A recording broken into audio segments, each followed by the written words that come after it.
is some beginning, man. It's showtime, folks.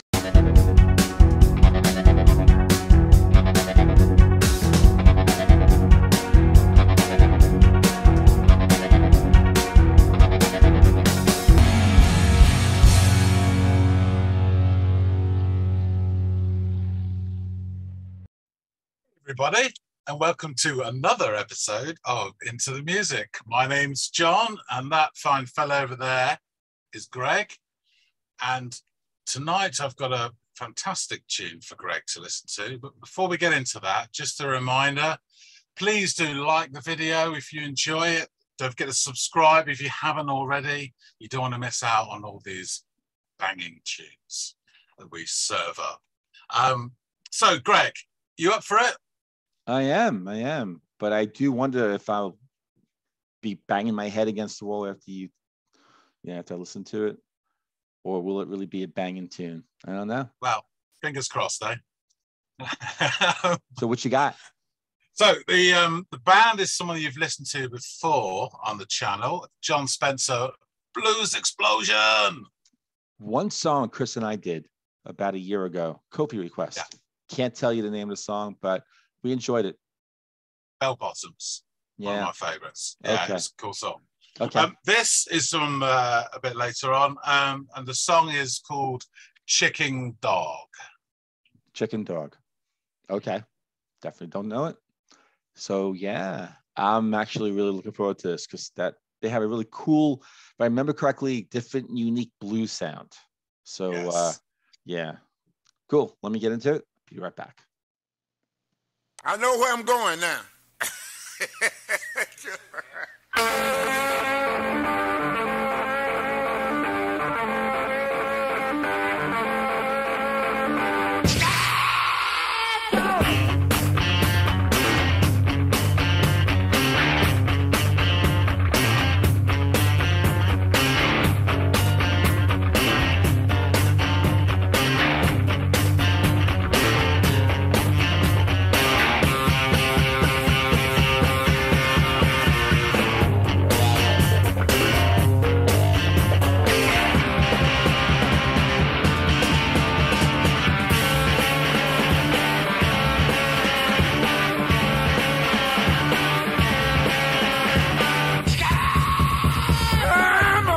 This is some beginning, man. This is great stuff.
Oh, I love that.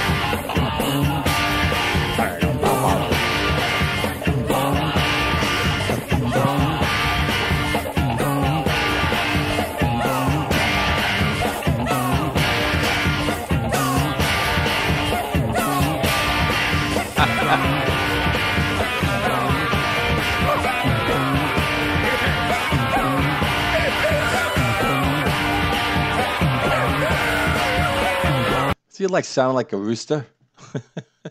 Is this Arl Burnside? That's not his last name, right? It's the blues guy that we just did like about a week or two ago. Yeah, I think he was touring with Jon Spencer Blues Explosion back in the late '90s. Yeah, I don't think this is him though. But anyway, let me know if you think it is. Put that in the comments.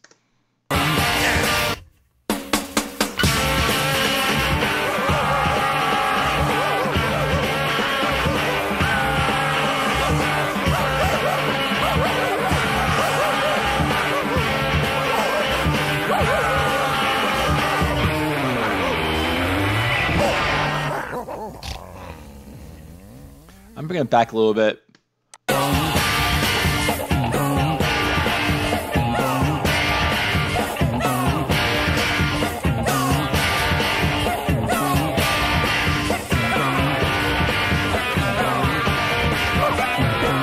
That's so dirty.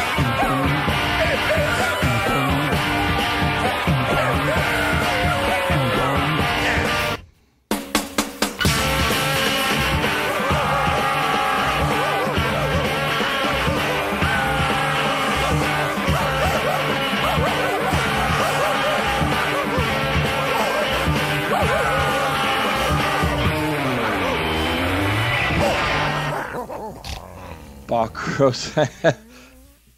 Actually put in the credits who who did the barking and and whatever else noises. I think there were rooster noises, there was howling, there was cackling, there was all this other kind of stuff. Wow. I think there's actually another genre that they should put down in a wiki for this. Lunatic blues. What do you think? That was lunacy. It's good stuff though. Let's talk with John. Yeah, that was kick ass, man. Again, different, unique. Um, is this the band? Is this the band now that I think about it? Because I did question it at one point in the reaction. R.L. Burnside. I gave Andy a song from him like 2 weeks ago or so, and in doing research, it seemed like Burnside, blues guy, old blues guy, caught like a second wind in his career with this group. Sort of Yes. touring with them in the late '90s, early 2000s. So yeah, right? Do I have that right? Yeah. They actually did an album together with him, and I can never remember the name. It's either called a Pocket Full of Ass or an Ass Full of Pocket or something like that. Anyway, they did this sort of thing with him and then toured. Yeah. And there's another old timer on this track as well. So That's what I wanted to ask you. So this is Yeah. not R.L. Burnside. That's why it No. came up. Okay. All right. Do you know who this guy is? I do. It's Rufus Thomas. He's not really well known. He kind of did some soul. And he was a kind of, no disrespect, but a real B-lister, But again, it gave him a second wind as well. Cool. I mean, he had stuff on Stax music and things like that. So he wasn't a fool, but probably not as well respected as our old side. But yeah. So what do you think of the track? Oh yeah, absolutely. Yeah, good. I mean, like really good. I think this is the excuse just to kind of, this is probably one of those things that they were jamming out. They were, hey, let the tape run and let's see what we come up with, and the next morning as they're sort of nursing the hangovers, they play the tape back and they're like, that's a good one. That's a keeper. Let's throw some like dog barks, because I think actually, Joe, you were actually barking. I was. Let's redo that. Yeah. It's got a real feel to it, hasn't it? They enjoyed it. And at the end of the video, they were running the credits and they actually had like, the name and then like dog barking. There was a rooster. I think some guy was trying to do a rooster too. So it was wacky, it was fun. The whole song, these guys were just in it to just have a blast, who could play, slicker and louder and faster and then slower and then go back in and these guys it was so unique. It really was unique for like a blues song, right? Blues is supposed to be kind of a simple 1, 2, 3 chord thing. And they kind of made it a little interesting there. Fun. And that guitar riff was so cool. Like in the really beginning, that older guy that you talked about, Rufus. Yeah. Rufus Thomas, Yeah, he goes, I know where I'm going now. He chuckles, yeah. Yeah. And then that guitar riff established itself, right? That's so cool. And then there's a scream and then just a riffing, and that riffing just kept going on and kept going on. And the bass was supporting that too. Really heavy sound. I don't know if the guy was doing anything really intricate, anything crazy, Chris Squire-like, but definitely like a heavy bass to really support all that. So that was noticeable, just the whole thing. Yeah. Great blues song, man. Great rock blues. Well, not. I don't want to correct you here, but I'm going to. There's no bass. Get That's out through of here. just. Yeah, they don't. They don't have a bass player. They don't put a bass on any of their tracks. That's really funny That's a. because yeah. That's his distorted guitar playing just the low notes on Okay. that kicks in. Yeah. Yeah, So you're using it like a bass. yeah, I mean, it was like maybe like a minute or two, and it's a really short song. It's 3 minutes, but like a minute in, I actually wrote with heavy bass. So that's really interesting what they were doing. Sounds a little bit like okay, so it's definitely not a bass, right? Because I was thinking about Cheap Trick and Tom, I forgot his last name, and he plays the bass, but he actually treats it like a guitar. He's got a sort of a custom made bass that makes the guitar, but this is actually, a guitar sound like a bass. Interesting. Yeah. They mess around with their guitars to make weird sounds come out of them and do all sorts of weird stuff on that. This is a fairly straightforward song for them compared to some of the more experimental stuff. I chose it because I just thought it's just really fun, and that, as you say, that guitar riff is just awesome. Takes you away for 2 minutes or whatever, and by the end of it, by the way they're chanting chicken dog, and then they start doing the noises, that it is not supposed to be taken seriously. It's just a fun song. Yeah. Whole album actually that it's from, Now I Got Worry, is a bit not like that. Some of it's really heavy, dirty blues that's quite thrashy in places. The whole thing is like a big night out and lots of drinks. That's what the whole album feels like. It's a shame because are these guys current day, or are they done? No, they finished I don't know, 5-6 years ago. These guys came out in the 90s, right? Yeah, they formed in 91, New York City. Yeah. Right. And their heyday, if you want to, whatever their heyday was. Mid to late 90s. Okay. Well, think about it. I mean, there's always been 1, 2, 3 bands or so, that have sort of paid homage to the blues, have sort of taken that sort of baton, the mantle, and okay, in this next 10 years, this is the band, or these are the few bands, that are really, doing right by the blues.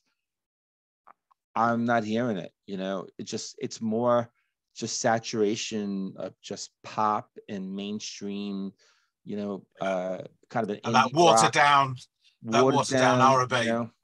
No space, even though there was no space here, but this is just different. Like and it's sad. This actually makes me sad, believe it or not. I mean, the song is fun, and thank you, really. But then it actually gets me a little like disillusioned and like that, because where's that next band? Folks, put it in the comments. Make me feel better. Let us know. And I'm not, and I mean, it doesn't have to be a mega band, but give me a name of a band or 2 or 3, that have a really good following, a decent shot, and maybe I could go have a look at them like that. Absolutely. And a younger band. Well, these guys have been around for 30 years. Okay, that's great. But where are the young folks who are coming up and actually really like, hooking in and saying, okay, the blues is going to be my path. Yeah. Anyway, but these guys in their time, a couple of songs I've heard. Yeah. It's unique. They were trying to do, you could tell, in that first song that we did with Chris. What's the name of that again? The name of the song? Bell Bottoms. Yeah. Right. And then this one, definitely, they just had sort of a unique kind of approach to the blues. I guess they were like, hey, we can just give you the same old, but we love the blues, but we have a sort of different way of delivering it. And it worked. Yeah, definitely. I mean, on the previous album, they incorporated hip hop beats, but they did it organically through playing music, rather than sampling. They've done other stuff as well. There's a very famous live of him. He plays a theremin, and it just goes absolutely mental. He leaves it on one distorted note for about 3 minutes, just screeching in the background. They've got that punky attitude as well to it all, and I'm big fan. Cool. Yeah. So thank you. This was great. I think I said it all. Yeah. Dog howls, barking, and rooster. I think I brought it up. What do you mean? Right. So I'm going to actually take us out and say thanks, John. This is really, really fun. It was cool. And to everyone out there, let us know what you think about this band, this song. And again, make us feel better. Let us know that there are bands out there, younger bands, that are giving us hope. The new blues gods, out there. They don't have to be gods, just, where again, they're sort of taking the baton and they're running with it. So in the meantime, take care. We'll see all of you on the next episode of Into the Music. Yeah.